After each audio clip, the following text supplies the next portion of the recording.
All right. Welcome to a special edition of Uncle Bobby's Country Corner, where real men don't play. Once again, we have the honor of having in studio with us Fox Sports journalist and thought provocateur, Jason Whitlock. Welcome, Jason, to Uncle Bobby's Country Corner. It's good to be here, Bob. Thanks for having me back. Well, on Thursday, the clock stopped. It seemed time stopped, in my opinion, and we went back 20-some years. And actually, it was 5 years ago that O.J. Simpson went before the parole board and was unsuccessful in getting released from prison. And here we are 5 years later, new set of circumstances to a degree. And what happened is very interesting. And we want to kind of get into that a little bit, man. What's your thoughts on what happened on Thursday? Well, my initial thoughts to what happened on Thursday was like, wow, OJ is trying to blow parole. I thought this was a formality. OJ would come in and, express remorse, humble himself, appear contrite. OJ went in there and thought it was 1992 all over again, and he was still OJ. But I guess OJ knows more about parole than I do. I don't know much about it, and I think the fact that he did 9 years clean pretty much meant they had to let him go. If you can make it through that matrix for 9 years without getting in any trouble, I guess it doesn't matter what you say at your parole hearing, because OJ relitigated the case, got upset with any of them white folks that had anything silly to say to him or what he thought was silly to say, and really expressed no real sincere remorse about anything. But, they had to let him go. Hell, I thought you were going to do AA while you were away, OJ. Nah, I decided on something better. Softball. He's the commissioner of the softball league. Yeah, that was more important time use. Now, in some of our conversations leading up to today's show, you spoke in terms of OJ being combative during the hearing, and also you used the phrase delusional. What do you mean with respect to him being delusional? OJ's lived a conflict-free life, except for the murder trial, except for the domestic violence, accusations, and not even accusations, they're legitimate. He's lived a conflict-free life. In his opinion. In his opinion. That's where the delusion steps in, is that, okay, let's say you beat the murder case, and so we can't talk about that. There's factual proof that you beat your wife, both of them, several times. So that's really not a conflict-free life, but I guess it's all relative compared to his peers, maybe in lifelock prison. Maybe that is conflict-free, and so he's just speaking from his point of view. What is your reaction to different media platforms and how some expressed outrage, others were tempered in their remarks, but it showed on a lot of the journalists' faces that they were not really satisfied with the outcome of the hearing the other day? Let's see, I wasn't that. I watched the hearing. I didn't see any outrage. Now listen, I woke up in the morning, OJ's getting parole. I watched the parole hearing and was like, oh my God, he ain't getting paroled. He's going to talk them out of this. And so initially, when they paroled him unanimously, I was shocked. But I wasn't outraged. I was like, oh, that wasn't what I was expecting based on his behavior and what my thought you had to do in a parole hearing. But I didn't see much outrage. The dude did 9 years for stealing his own stuff. That's tough. And particularly when legally you're a first-time offender. 9 years for stealing your own stuff when, there was a bit of a setup nature to what happened to him. So I don't know. I think a lot of people were like, they took a decade from him on some trumped up stuff. That's not full revenge for what he got away with, but that's more than most people expected. I saw I saw Ron Goldman and his daughter. Ron Goldman's father and his daughter on CBS Morning News yesterday, and they were kind of frustrated with the fact that he did get paroled, but more importantly, they say they've only gotten 1% of the judgment. What's your thoughts on 1% of $33 million? Yeah. That's $330,000 or something like that? Yeah.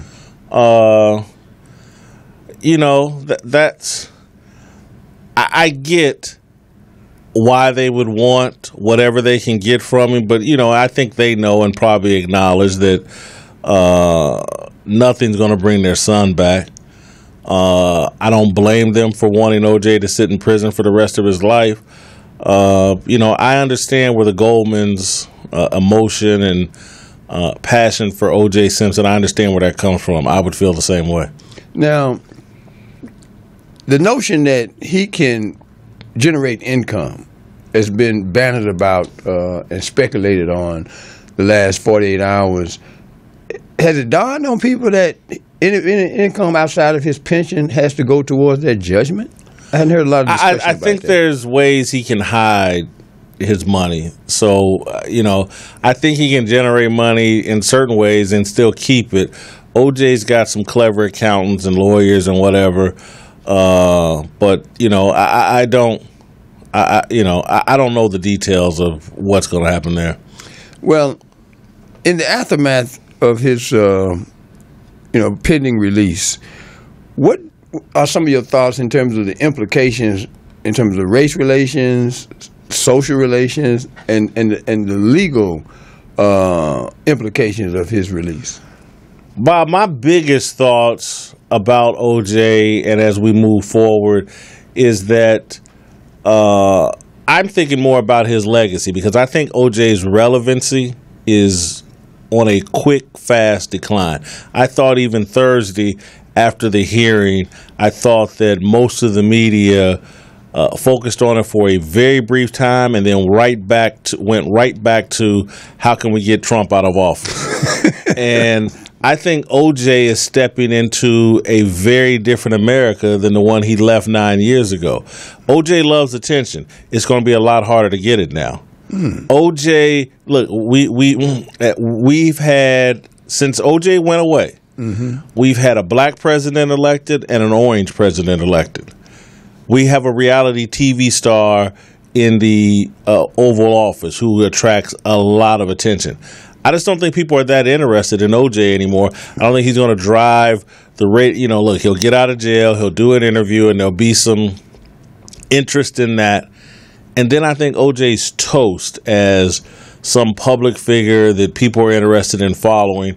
And so now it's time to evaluate and address OJ's legacy. And what is his legacy? And what has been his impact on American culture? And I think it's been immense.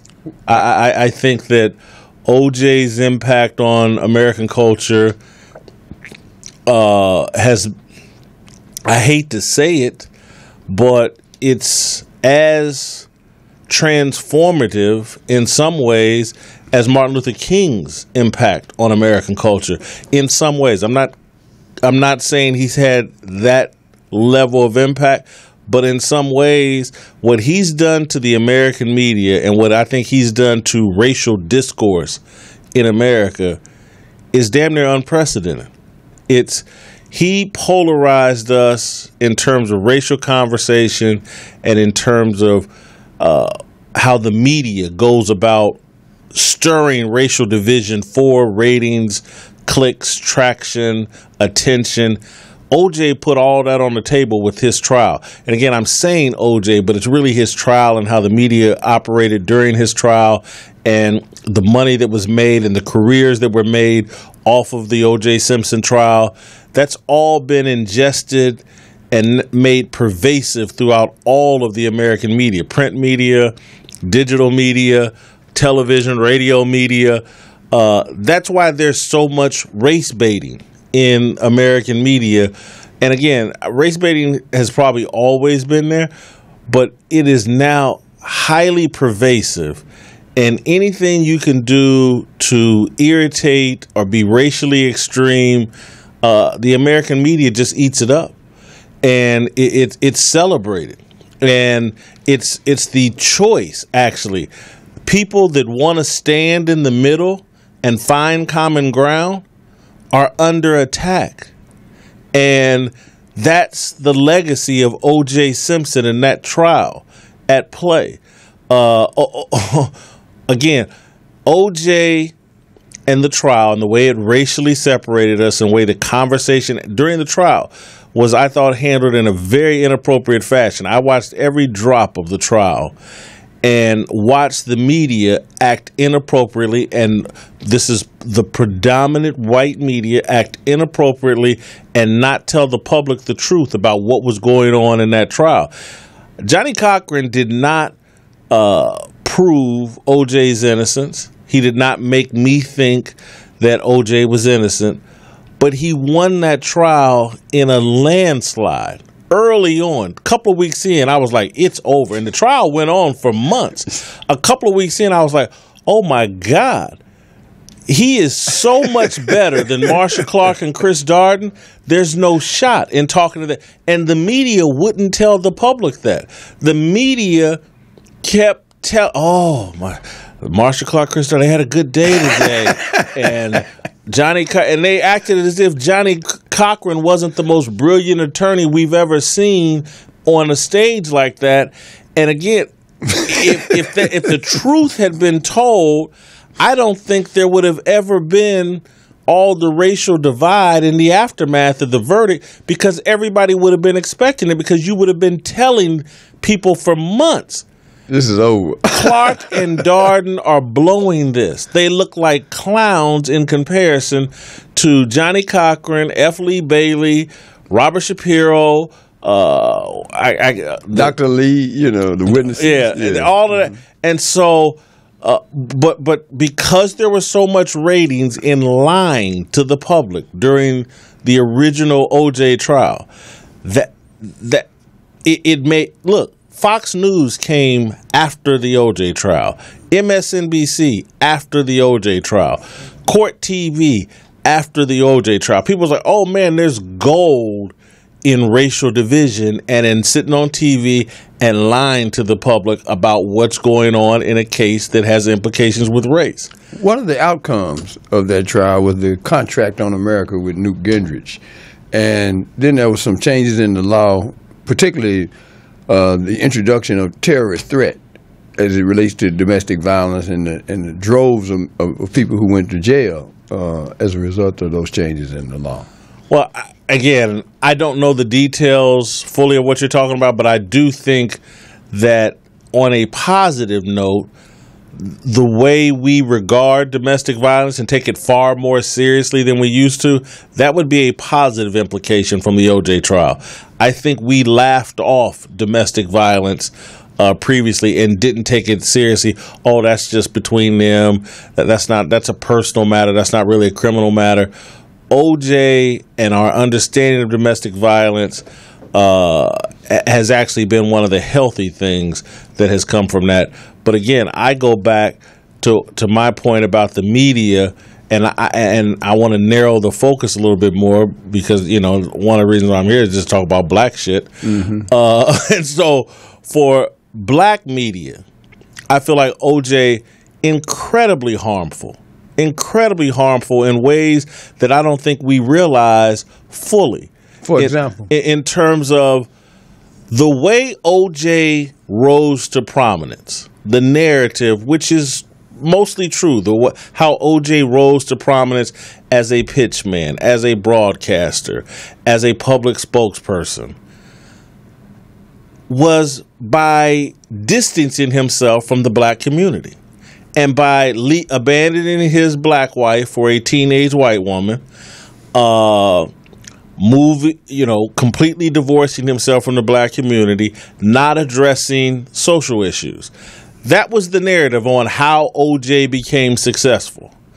And so now everybody that enters the media space or black celebrity or whatever that has a public platform as a black person, we're now, so many of us, doing a performance to make sure no one mistakes us for O.J., to make sure no one says, oh, you got your platform by doing it the O.J. way, by distancing yourself from black issues and the black community and whatever. And so what I'm looking at now, and this is where I'm going to irritate people, but it's just the truth, there are people that are living OJ's life to a T, but publicly they mask themselves by being really outspoken on the so-called black issues of the day. And the number one cover for people is, oh, Black Lives Matter is the greatest thing in the world, and it's the greatest movement in the world, and it's right on point. People are covering themselves with support for Black Lives Matter so that no one will notice, oh, you really just OJ privately. Publicly, you're Black Lives Matter. Privately, you live in the white community, you socialize in the white community, you date in the white community. You really ain't down for anything. And so now, because everyone's performing in the media space and on social media, it's brought a dishonesty and an irrationality to the conversation that's unhealthy for us.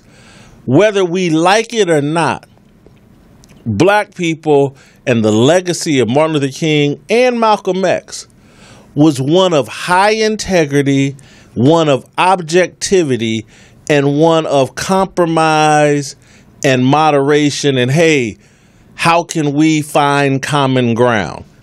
Again, even because trust me, if you really understand Malcolm X and the Nation of Islam, that was about finding common ground. You don't like us, we don't like you. Where can we go live and be amongst each other and not be bothered with each other? That's compromise and trying to find some common ground. It really is. Dr. King, different. Hey, how can we live together? How can we understand each other's differences? Blah, blah, blah. Certainly based in compromise and conversation and finding common ground. Now, we have people just pretending and performing, and they're all Marcus Garvey. And let's go back to Africa, but if you put a gun to their head, they wouldn't leave this country. And it's a game that's being played because everyone lives in fear of being accused of being O.J. Simpson. And so everyone's putting on a performance to pretend like they're not O.J. and cover up their black guilt. You know, there's a lot of conversation about white guilt. There's very little conversation about black guilt, about those of us who came from poor black communities or black backgrounds, and when we have success, we move out and abandon poor black people. There's a lot of guilt and a heavy burden that we carry emotionally and mentally because we got a lot of family that we're not as connected to. We don't live in the same neighborhood. We don't support in the way that we used to early in the African American journey. There's a lot of guilt, and we cover up that guilt the same way white people phonily cover up their white guilt about what was done to us in slavery. They do some gestures and some things that really aren't of substance to make themselves feel better. We're doing the same thing. That's where I think Black Lives Matter and this hashtag activism, that's what's behind all of it. It's just black guilt. It's the assimilated black community that has run off into the arms of the white community, expressing and covering up their guilt by, on Twitter, I'm going to be the blackest person in the world. I'm going to be down over Twitter. Now, you won't see me in your neighborhood, but over Twitter in this little cyber world, oh, I'm as down as you can be.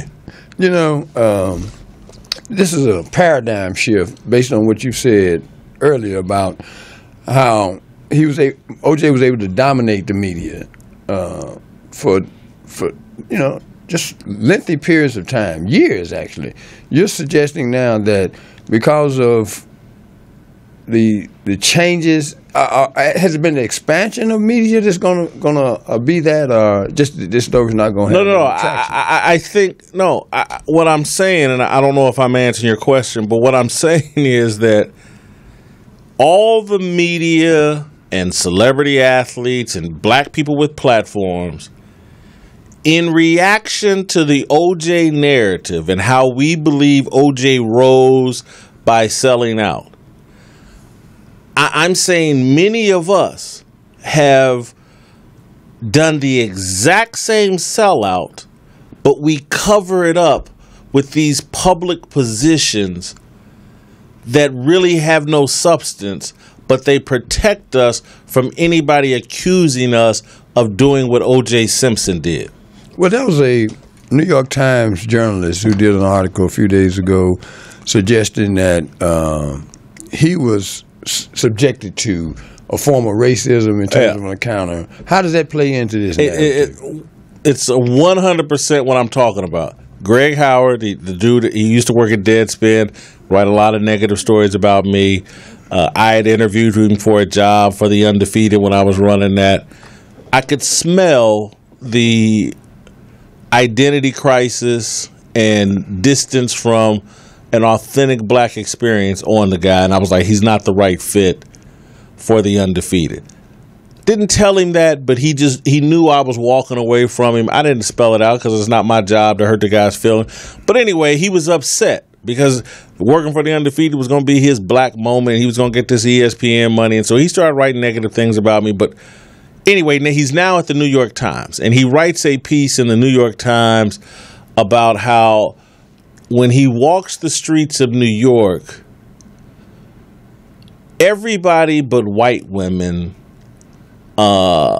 halfway give him the right of way on a sidewalk. You know how both parties will turn to give each other room to walk on the sidewalk? His contention is that white women don't give him that half turn. They barrel straight ahead and expect him to get out of the way. And he says it's only white women. And he writes in the piece that he has a great affinity for white women. They've been his sisters, they've been his mothers, they've been his best friends, they've been his lovers. He writes this. And keep in mind, he has 2 black parents that raised him. But he says that white women have been, and he's got a black brother, I believe. He said white women have been his sisters, his mothers, his best friends, his lovers, but they disrespect him on these sidewalks and streets, and he thinks it's a form of racism. And I'm reading the piece, and I'm going, this is what I'm talking about. This man is acknowledging in the New York Times he has an obsession with white women in every way possible. A mothering way, a sistering way, a best friend way, and a lover way. He has an obsession. Bob, you know me. I keep it 100. I've certainly dated interracial. I'm not passing judgment on anybody that has dated interracial. I got no issue with it. But when it lurches over into this sort of obsession, and now you are writing pieces in the New York Times using your platform, white women have treated me wrong, they're racist on the sidewalks, blah, that's a cover for your obsession. That's I know the dude a little bit. I followed his career. He's completely disconnected from the black community in a real way, but he uses his media platform and social media to try to pretend like he's down for the cause. He expresses these highly emotional, anti-white sentiments to cover up for the fact that he actually has a love affair with white people. And again, and particularly as it relates to white women. And again, you have to ask yourself, how you love the fruit this much, but pretend you don't like the tree at all.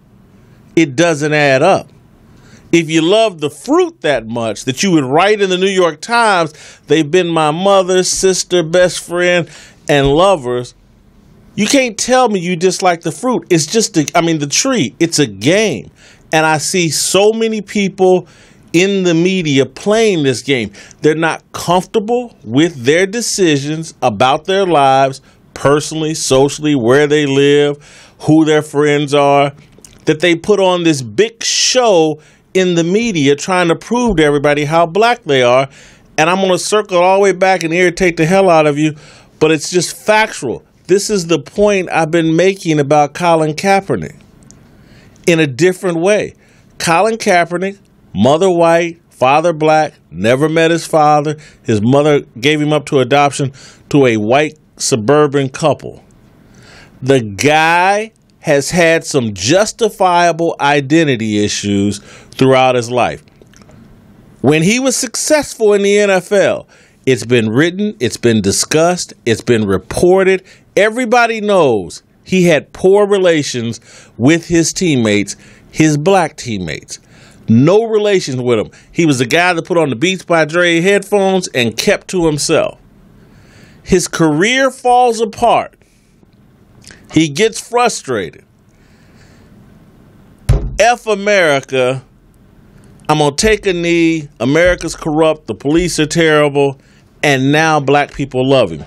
How many times are we going to fall for this game of give me my black credibility by me playing the police brutality card?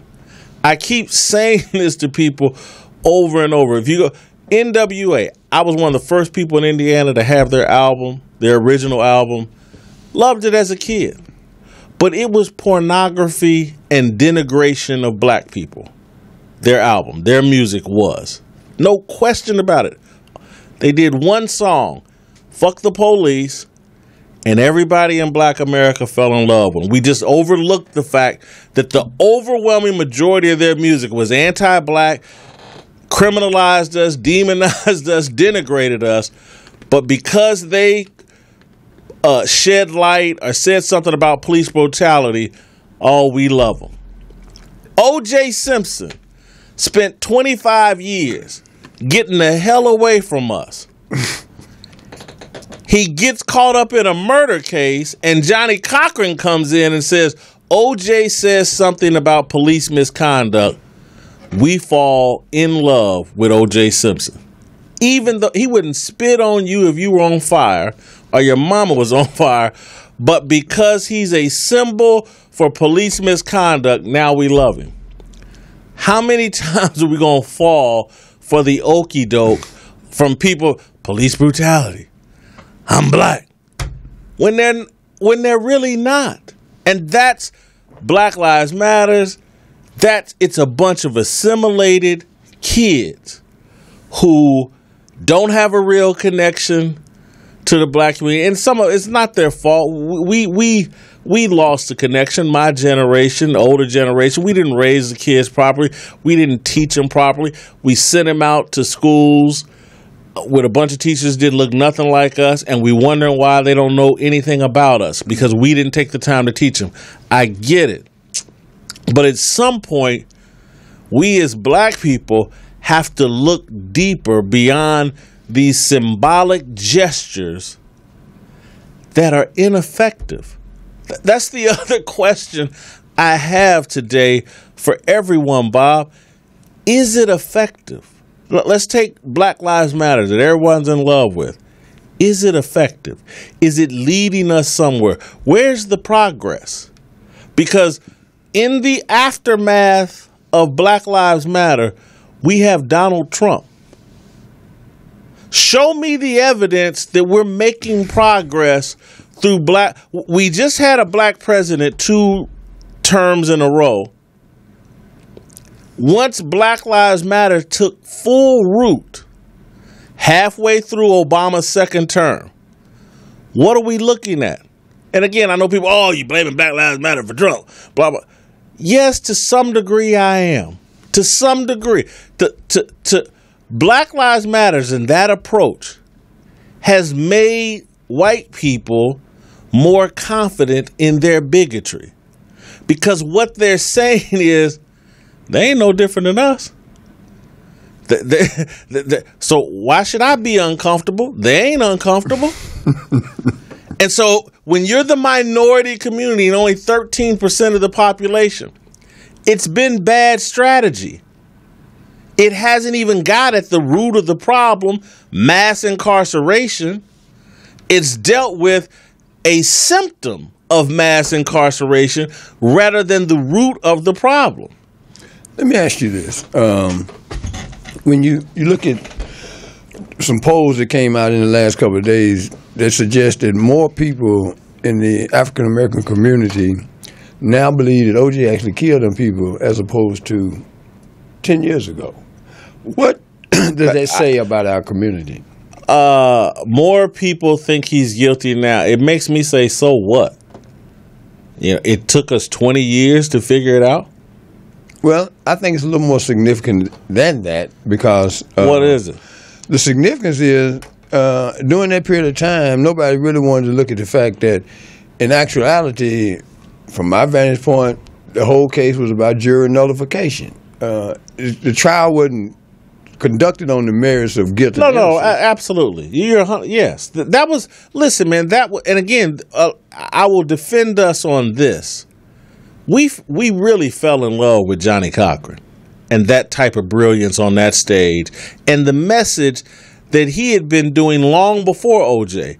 The police are unfair to our communities. They're planting evidence. They're doing. That's what he really wasn't in that for OJ. He was in that to bring his overall message that he had been committed to for 10, 15, 20 years beforehand to a national stage. He used OJ to make a larger point. The problem is OJ drowned out the larger point. He chose such a reprehensible symbol that it drowned out the larger point. I don't blame Johnny for doing it. I understand why he did it, but OJ was the wrong symbol, the wrong choice. Again, anytime you got to go into a man's house and take down all the white photos and go find some black ones to put up, you've chosen the wrong symbol. Mm. You know, it's interesting. I wrote a piece for the Los Angeles Sentinel during the trial as I saw how we were moving so blindly in support of someone who is who you just said he is. And that's someone who had abandoned the black community many, many years ago. And I suggested that we do a swap, Geronimo Pratt for OJ. Because here's someone who had been wrongfully, he fit all of the check marks that you were talking about, and we weren't behind him at all. And then Johnny came back later and addressed that case and found the remedy to that, and he was finally released after 27 years in prison. But it didn't come from a groundswell from our community, and that really bothered me. And what does that say about our lack of political and legal sophistication, man? Bob, I hate to say it, and I use the word we intentionally because I'm including myself in this. We're easily duped, Bob. Easily duped. Right now, and I keep going back to it, but Twitter has us so fooled. It's incredible. Facebook has us so fooled. It's incredible. We're like a mouse chasing cheese, man, running right into a trap every time. And if someone happens to say, hey, man, that's a mouse trap, there's a better route. If we go this way, you ain't going to get split in half when that mouse trap goes off. If someone says that, I'm talking about myself, oh, you're a sellout. For trying to say, no, there's a better way. This Twitter thing, this Facebook thing, this social media thing is a game being run on us to confuse us and to never make the right choices. And all of these posturing, pandering black public figures who, I get it, they're addicted to social media. They don't want to be spammed over social media with accusations about them betraying the black race. I get it. But they're selling us out by arguing things in media spaces that they know are not true. Those For example. Look, again, I'm just going to go back. I'll just stay on topic. Black Lives Matter is bad strategy. It's ineffective. It's not working. I got you. It has actually contributed to Donald Trump's presidency. That's how it's making. Again, you can do something that feels good and lands with the choir. But when you are the minority, you're only 13% of the population, and you want to affect real change, you have to grow your congregation. So, again, you can turn around at a church and preach strictly to the choir. There's only so many seats in the choir stands. Mm-hmm. You got this whole big congregation out here that you're trying to fill up those seats. You can't do it by preaching to the choir. You have to preach to the people that disagree with you. Mm-hmm. And again, the people that disagree with you ain't remotely hearing the message of Black Lives Matter. And so we're just preaching to a small little choir, and the rest of the people in the congregation who we need to join us to affect change are ignoring us and ignoring that message. So I was in Chicago last week, and I got in town on Sunday. Between Friday and Sunday, there had been 10 murders, one that I'm connected to through some people I know in Chicago. 37 people were wounded. And we all often go back and forth in terms of the small number of people killed by police and the immense number that are killed by folks that look like them. How do we wrestle with that to the extent where we get a better balance in terms of what our focus should be and the steps that need to be taken to mitigate the senseless killing in our community?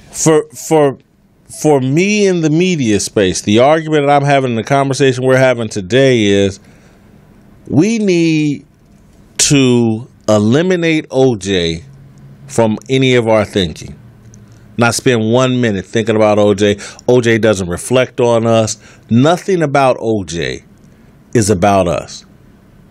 And then go from there, because too many people are thinking about OJ. Jay-Z just made a song about him.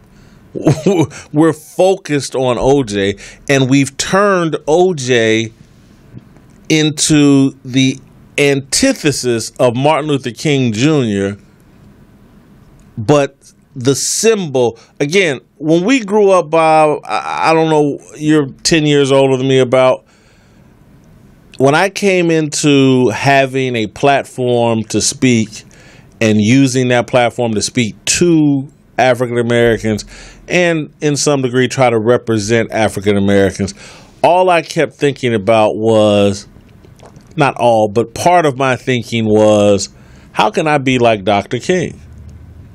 And I think a lot of guys from my generation and older thought, how can I represent the legacy of Martin Luther King and or Malcolm X? Now, I'm telling you what's going on with black media and black celebrities and athletes. We're not thinking about Dr. King. We're not even really, to some degree, some of the athletes are thinking about Muhammad Ali. But for the most part, what we're thinking about is, how can I not be like OJ? That's the standard now. How can I not be like OJ? And there are a lot of people that think falsely that there's something to be learned about being a parent from a bad parent. Or if I'm just not like that bad parent, I'm doing a good job. You're actually better off trying to model yourself, even if you don't have a good parent, after some good parent. Mm-hmm. That's where there's the most to learn and there's the most to be gained positive influence from. When you're working off a negative and trying to be the opposite of that negative, you may not land on a positive spot. You may land on a spot that's less negative, or hell, you may even land on something that's more negative. But it's not OJ, again, if we eliminate him from our thoughts and quit worrying about what OJ did to rise to prominence and just follow the truth and stay in that lane, because again, this is whether we like it or not. We have been, and this is something we as black people have run from, and we think it's an unfair burden. But everybody has a role in the society, and I believe this sincerely. Black men, black people, black men and women have been America's moral conscience. That's what Dr. King was. That's what Malcolm X was. We were America's moral conscience. There's nothing wrong with that. We have abandoned that. We've screw morality, screw having high integrity. We're going to fight this game the way we feel bigoted white people have fought it. Well, if you ain't got numbers, you can't win that way. It's a numbers game. Does anybody understand the history of the Civil War? The North lost more soldiers than the South. They had more soldiers to give. That's why they won the war. That's the only reason they won the war. They had numbers. That's what wins. And so when you don't have numbers, you better come up with a hell of a strategy. And this simple-minded shit we've been doing isn't a hell of a strategy. It's simple-minded. It's operating as if we're on equal footing or have equal numbers to white folks, and we don't. Let me ask you this. It was announced that the Olympics are coming to Los Angeles. You've been in Los Angeles for a number of years now, and matter of fact, on the way over here today, you took another route and saw a part of what's left of the black community that surrounds this area, the Crenshaw district, and we're in the epicenter of it here at Morris Media Studios.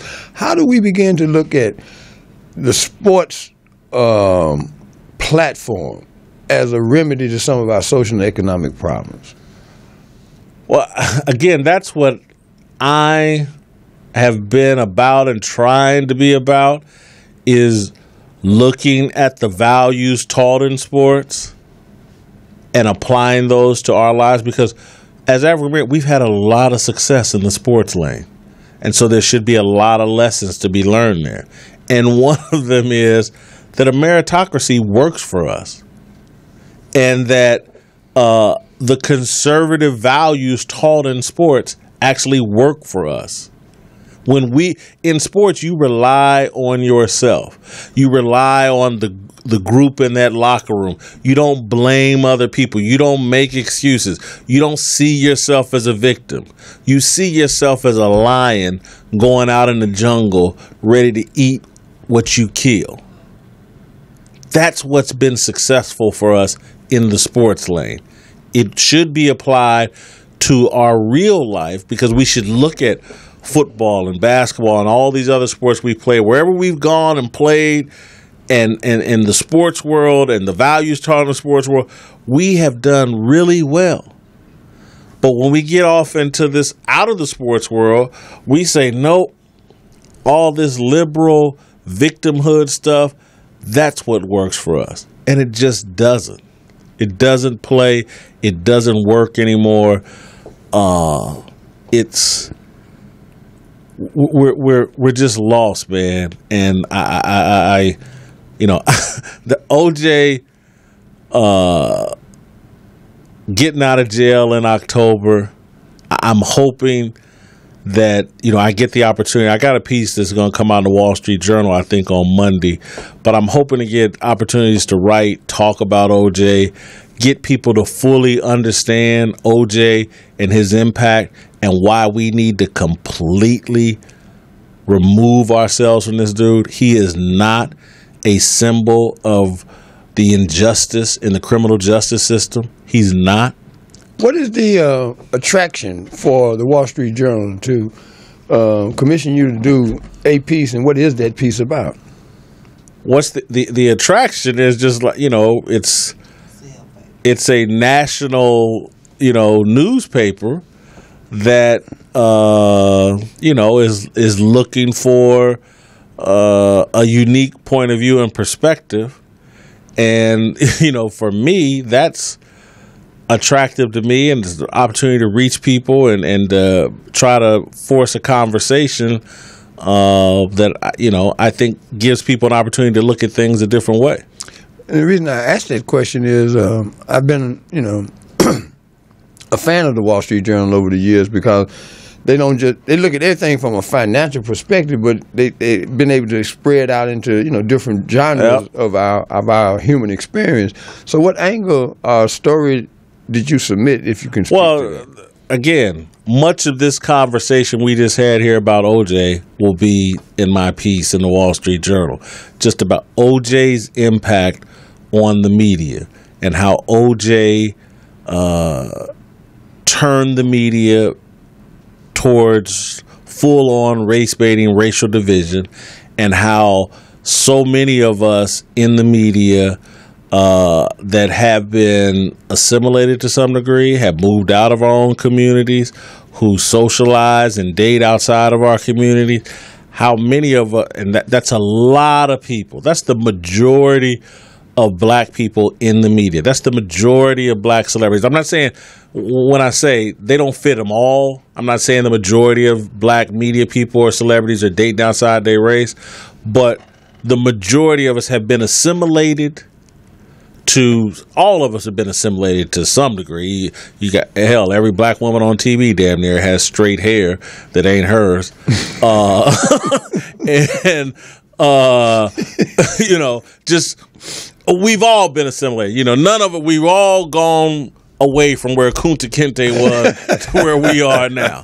And so it's just the level of assimilation. And I think that people in the media, a lot of celebrities, they tend towards a higher level of assimilation than the average black person. And many of them, their behavior is being controlled by a negative. The things coming out of their mouth are being controlled by a negative. I don't want anybody to confuse me with O.J. Simpson, so let me say X, Y, and Z. And much of that we know is illogical. We know it's untrue. We know it's unhealthy, but it's what we feel like we need to say so that people don't accuse us of being O.J. Simpson. Let's quit fucking worrying about O.J. Simpson. Let me ask you this. In the absence of leadership, where do we begin to stockpile minds that can, gather around a common objective, and that should be the stabilization of our communities? In your estimation, where would they come from, and how do we begin to illuminate those type of personalities? It's fascinating because, it used to come from the black church, but the government figured that out and came up with a way to put money in the pockets of black ministers as long as they stayed away from politics. So black ministers have been bought and paid for by the government to stay out of politics. They don't ever want another Martin Luther King. And so it's tough where it's going to come from now because, again, the media space has been so overtaken by the anti-OJ movement and Silicon Valley and social media's influence over the media that I don't, it's tough for people who think differently to ever be celebrated or evaluated objectively. It's if you come with a non-liberal solution to a black problem, the media is going to jump down your throat and try to destroy you. And so, again, I've heard you reference Booker T. Washington. My man. Yeah. The media would assassinate Booker T. Washington on sight. How dare you talk about black people doing a damn thing for themselves? You do nothing. You think nothing without us. That's the mentality of the average white liberal political person. You don't think nothing. You don't do nothing without our approval. Booker T. Washington would be journalistically assassinated on sight. I'm stunned by the reality that there's some merit in what you're saying, but the more daunting challenge right now is, are we hopeless in that regard, or do we just have to just put our head down and keep plowing forward? Those of us who feel that there ain't no such thing as a Superman and that this situation can be altered with a concentrated effort towards some common goals. And so I don't want to sound like, because I'm not giving up, I'm a very hopeful person, but Bob, some of this, the reason why I don't think you got a response is because you know how factually true I am. Because, our dear friend Jim Brown believes in many of the things you're talking about and many of the things Booker T. Washington was about. And let's go take a look at how the media has for years treated Jim Brown as opposed to the way they treated O.J. Simpson. And we can just go across the board. Many athletes, Jim Brown, and again, I know Jim Brown had some issues in his personal life, but so did O.J. And until O.J. killed, no one cared. And so O.J., who to me is the embodiment of all the liberal values, all of them. Move out, integrate, do it all, O.J. Embodied all of it. He was celebrated until he killed, and he could get away with everything, I guess, except for murdering a white woman. If he had killed a black woman, he might still be on TV.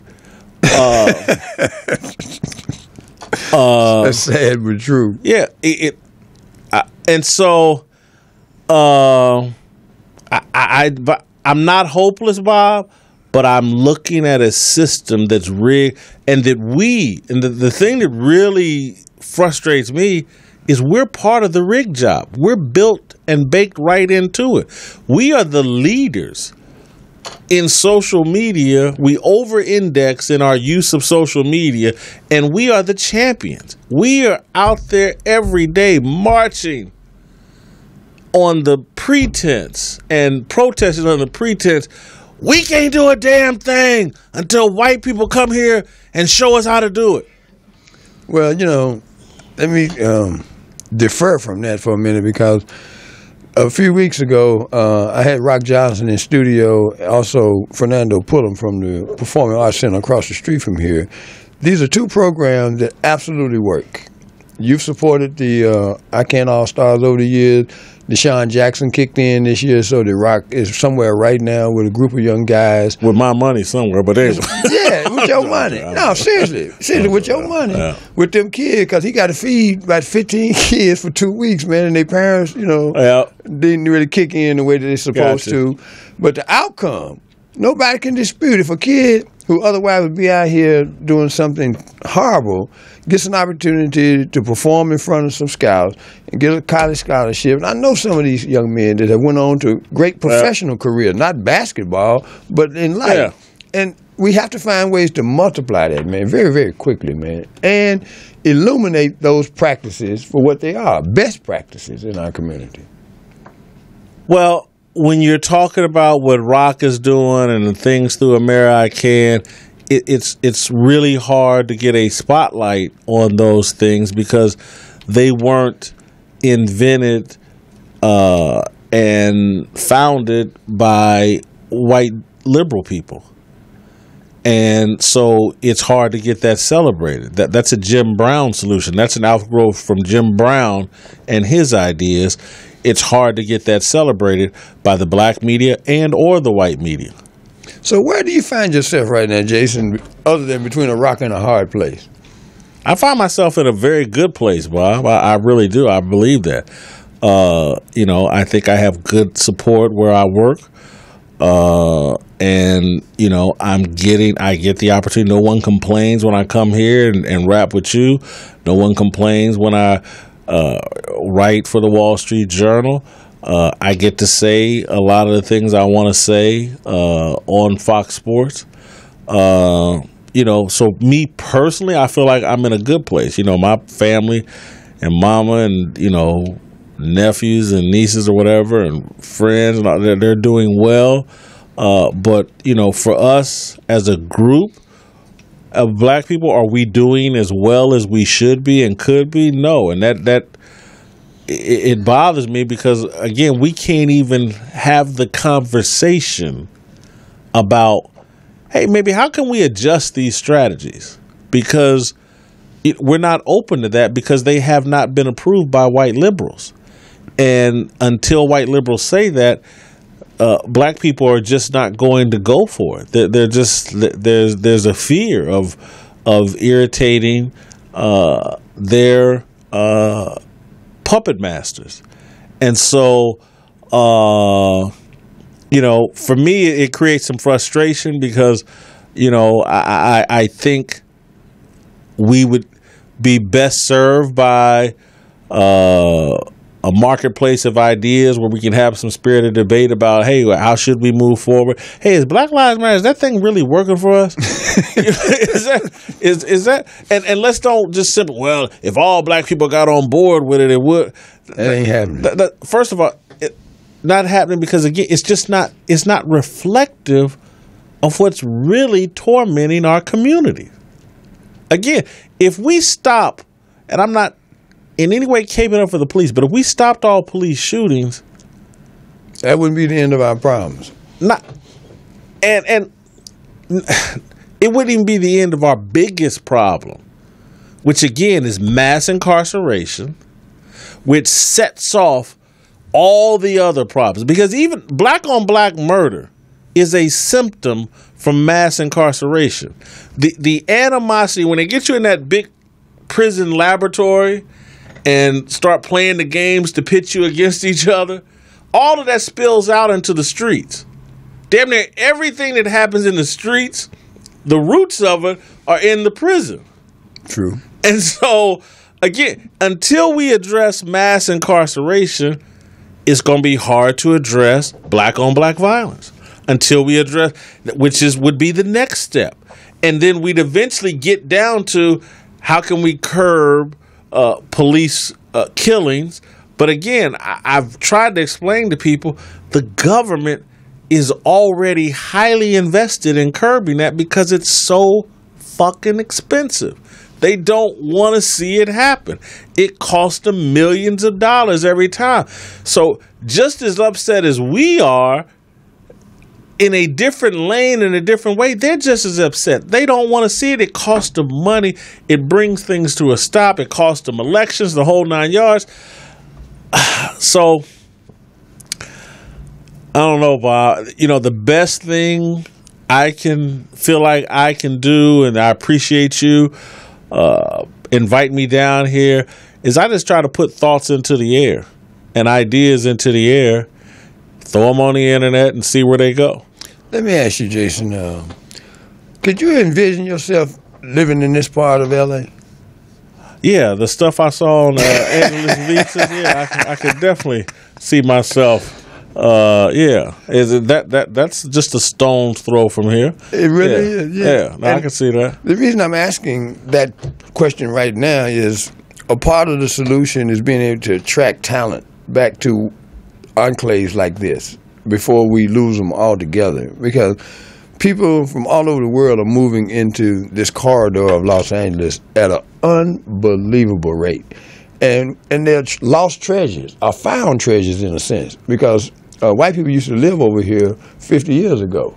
And because of the rail system and all of the new franchise in Inglewood is coming in, including the Clippers moving over out here. Yeah. And the new stadium in Inglewood, they built a new soccer stadium right down here near USC. It's so much activity right now. But call me when they build a high-rise apartment with a concierge door service, and I'll be here in a heartbeat. I need a high-rise apartment building with a concierge service, valet parking. It's happening sooner than you think, a pool, believe me. And I'll be here. Believe me, it could be in the next 2 years. Fabulous, and I'll be right here. Yeah, it's going down, man. So as we begin to wrap up today's show, I used to live downtown. I remember, when you was working at ESPN. Yeah, when I lived right downtown, and a lot of Latino, black people. I was very close to USC. So I like being. You're a city boy. Yeah, man. I like but it was a nice high-rise building with concierge service and the accoutrements that you got to have at this point. I lived next door in that building. I lived next door to Alec Baldwin and Kim Basinger's daughter. She lived next door to me. she was going through her lesbian stage, and she was serious. She was living with some black female rapper named Angel Hayes or something like that.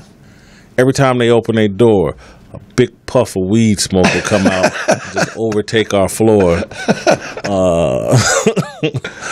But anyway, made life interesting. It really did. Yeah, the pool scene was very nice. So, as we begin to wrap up today's special edition with Jason Whitlock, the thought provocateur of the times, what's next, man, in terms of how this conversation leads to some traction and some consolidation of like-minded people who are at a point where they really know that something's got to change, man? But again, I just gotta say, man, it is like, and I sound like I smoke dope, but I don't. But you just put it in the air and hope people get a contact high, man. You just hope that somebody is out there listening. Someone hasn't been so brainwashed by social media and so convinced that striking these fake poses will cover up how much they've actually sold out in their personal life, that people would just listen with an open mind and just be open to a different approach. Some of the things that I go through, I say to people, it's like, man, if I'm in the gym and someone there is in better shape than me, and they say, hey, man, you lifting that wrong, or you doing the wrong combination of cardio versus lifting. If you did this would be more effective. I don't get angry at them and think they're idiots. I go, oh, man, I got something to learn from this person, and maybe they're right. We've been doing the same liberal, wait on white folks BS forever. And then I come in and say, you know what? I think there's an approach we can do that's just us that will be more effective than that. And, oh, you a sellout. What you mean? We got to make the white man tell us what to do. Oh, we ain't going to do nothing. It won't be positive. The white man's ice is colder than our ice. You know that. You know white people's ice is colder than our ice. It lasts longer. Yeah. Much longer. Tastes better, everything. Heals more, heals quicker, everything, man. It's comical what we think, man. It's sad. I'm not settling for that whatsoever. And LaTroy, does any of this conversation sound like I got a problem with white people? Because I want to be on, somebody white might be watching this and know me and be thinking like I got a problem with white people. They will now, but heretofore that wasn't an issue. And the people that really know you, white or black, have either come to love you or loathe you. It's one or the other. And it's not just along racial lines. Some people just don't like you because you're smart. And you're smart, and you can be very attractive too, Bob. Don't forget that. Very good looking. You can't look this good without being hated, man. You think people don't hate Denzel Washington? It's tough, man. It's a burden. I'm gonna leave that one out. I ain't even fooling with that one. But as we do wrap up, I want to say, man, it's always stimulating to have you come in the studio and voice views that don't necessarily coincide with the status quo one way or the other. And that's what's so fascinating about knowing you all these many years. You found a way to piss everybody off. But at the same time, there's a growing number of people that once they finally hear what you got to say, it does, make them pause at least and say, I hadn't looked at it that way. And that's important right now because... you know what you ain't even asked me about, dude? This amazing that everybody's going to light you up about? What? Michael Vick, man, his comments about cutting the hair. Well, that happened on my show. It did, yeah. and it started a firestorm. Oh my God! But the reason I forgot it because we had decided the OJ thing. It's the OJ thing. Yeah. OJ Trump, Michael Vick for a moment, but that was big, man. People were upset that Michael Vick had the nerve to give this man some common sense advice that any parent would give a child. Now, Kaepernick has every right to refuse it, but it wasn't offensive, and Michael Vick certainly wasn't trying to sell out by giving the man that advice. That ain't the interpretation of the people that responded most prominently on that subject matter. They were like, oh, man, Mike is thirsty. He trying to get back in the game, be a commentator, a coach, or whatever. Let me tell you how little we know about ourselves as black people, because somehow the afro is now the blackest thing in the world because Kaepernick wears it or because Has anyone ever turned on TV and looked over in Africa and see if they all wearing afros? They never did. Right. So I don't even understand how it's whatever fad we have going on happens. Oh, it's the blackest thing. Tattoos. Did Kunta Kinte come over here all tatted up? I mean, was that Not something big? No. I mean, so I don't even understand where we connect. But it's like whatever sagging pants. That's real black. Well, I don't know if that's real black.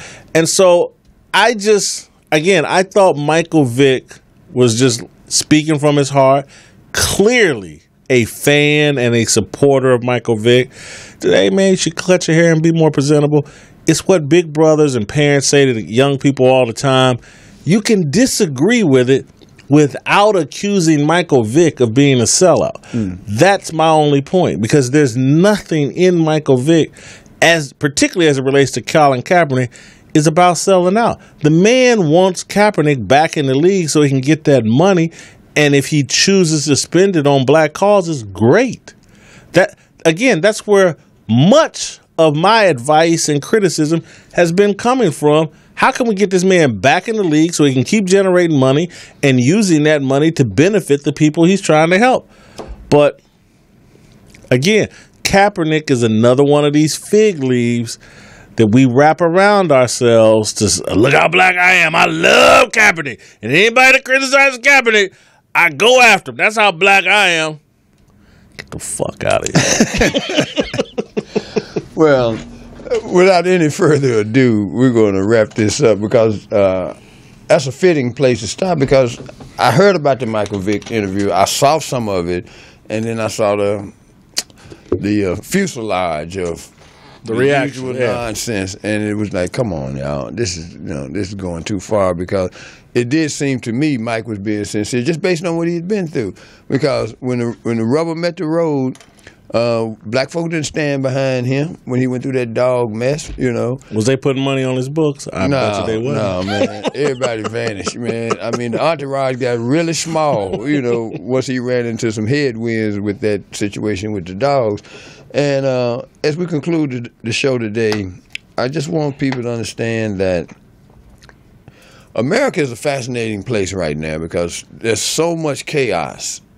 And therein lies so many opportunities. And I hope that in some way shows like this give us a wider lens to look at what's really going on and make better decisions as to what is in our best interest as a people, and how that juxtaposes into the national discussion of how America becomes whatever it's getting ready to become. Because the world continues to shrink, and our role is minimized because we have not really looked at this thing clearly enough to say, what's in it for me as an individual? And who am I listening to, and who am I using as a standard bearer to try to affect positive social and economic change? So, Jason, once again, man, thank you, man, for coming by Uncle Bobby's Country Corner, and continue to do so at your leisure and your discretion, because I enjoy the fact that it is a voice that makes a lot of sense to some people that I know didn't feel that way 6 months ago. And that's a starting point as far as I'm concerned. Thank you, Bob. So we're out of here. And this Tuesday, the counter position on the OJ by Haywood Galbraith. He's going to bring his photographs in here, and I hope he bring the one that would have sent OJ to the electric chair, but I doubt that he will. So tune in to Uncle Bobby's Country Corner, Tuesday, 5:30 p.m. PST. We out. Thank you. She said, don't feel sorry for me.